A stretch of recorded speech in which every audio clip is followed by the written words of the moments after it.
ဆွေလေးပါဆိုကိုကိုလည်းတော့ဦးလေးစင်းနေ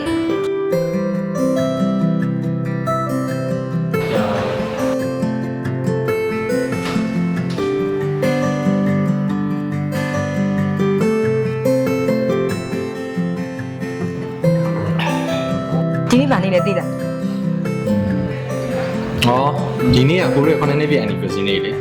ဟုတ်လို့လားရှင်မေ့နေရမလား မေ့ပါဘူးဘေဘီရတယ် ဒါဆိုဒီညအတွက်ဘာစီစဉ်ထားလဲ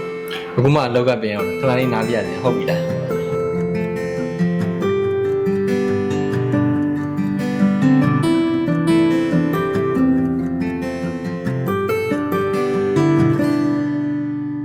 ဘိုင်းနာလားဘိနာခန့်သွားလိုက်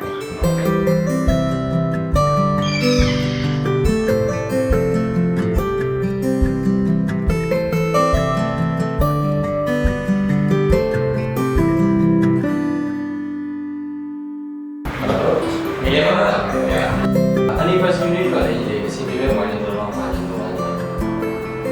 လား delivery ပို့လာကြီး delivery ကတော့တော့ပြရမယ် free လား okay အဲ့တော့အခုအများဆုံးလေးပို့ပြပါလားကြီး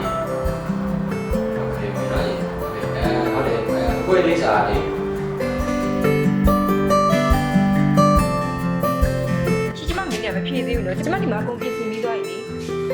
ခဏလေးပါ baby ကိုကုန်စီနားဟုတ်ပြီလား ဟုတ်ရင်ဟုတ်တော့မဟုတ်တော့အရှင်ညားခံခဲ့ပြီလား ဟုတ်ပါပြီ baby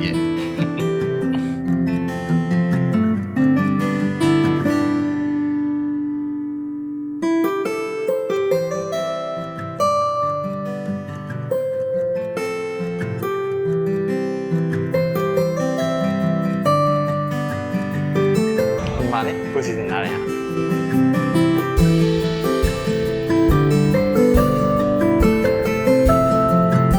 ီမှာလေ baby ကြိုက်ရဝိုင်း